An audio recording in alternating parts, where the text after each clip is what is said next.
திருமகள் TV பல்சுவைகள் படைக்கும் பாசறை. எம்ஜிஆர் இயக்கி தயாரித்து நடித்த நாடோடி மன்னன் படத்தில் சரோஜா தேவி எம்ஜிஆருக்கு ஜோடியாக நடித்திருப்பார். இந்த படத்தில் நடிகை பானுமதியுடன் ஏற்பட்ட தகராறு காரணமாக அவர் இறப்பது போல் காட்சி வைத்து இடைவேளைக்கு பின் சரோஜா தேவி வருவது போல் காட்சிகள் அமைக்கப்பட்டிருக்கும். இந்த மாதிரியான ஒரு சம்பவம் எம்ஜிஆர் படத்தில் நடித்த போது சரோஜா தேவி வாழ்க்கையிலும் நடந்துள்ளது.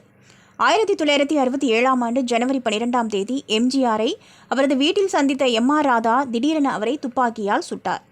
துப்பாக்கி சூட்டில் படுகாயமடைந்த எம்ஜிஆர் மருத்துவமனையில் அனுமதிக்கப்பட்டு தீவிர சிகிச்சை பெற்று வந்தபோது அவர் பிழைத்து வருவாரா மாட்டாரா என்பது குறித்து பலருக்கும் சந்தேகம் இருந்தது. ஆனால் சின்னப்ப தேவர் எம்ஜிஆர் சிகிச்சையில் இருக்கும்போது அவரை சந்தித்து மீண்டும் வாருங்கள் படம் பண்ணுவோம் என்று அட்வான்ஸ் கொடுத்துவிட்டு சென்றுள்ளார். அதே சமயம் எம்ஜிஆர் சுடப்பட்ட போது அவருடன் பல படங்களில் நடிக்க சரோஜா தேவி அக்ரிமெண்ட் போட்டிருந்தார்.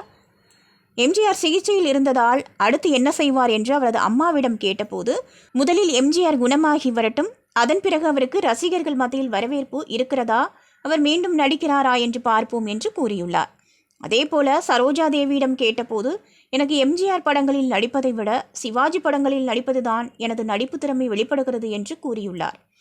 அப்போது எம்ஜிஆருடன் நீதிக்கு பின் பாசம் என்ற படத்தில் நடித்து வந்த சரோஜா தேவி அந்த படத்திற்கு கால்ஷீட் கொடுத்துவிட்டு வராமல் வேறு படத்திற்கு சென்றுள்ளார். இது பற்றி கேட்டபோது, உங்களுக்கு தேவை என்றால் வேறு நடிகை வைத்துக் கொள்ளுங்கள் என்று கூறியுள்ளார். இதனால் கோபமான சின்னப்ப தேவர் எம்ஜிஆர் நடிப்பில் அடுத்தடுத்து படம் தயாரித்த படங்களில் ஜெயலலிதாவை நாயகியாக மாற்றியுள்ளார். இந்த படத்தில் சரோஜா தேவி இறந்து விடுவது போல் காட்டிவிட்டு எம்ஜிஆரின் அத்தை மகள் ஜெயலலிதா என்று அவரை படத்தில் சேர்த்து விடுகின்றனர். அதன் பிறகு எம்ஜிஆர் சரோஜா தேவி மீண்டும் இணைந்து நடிக்கவே இல்லை.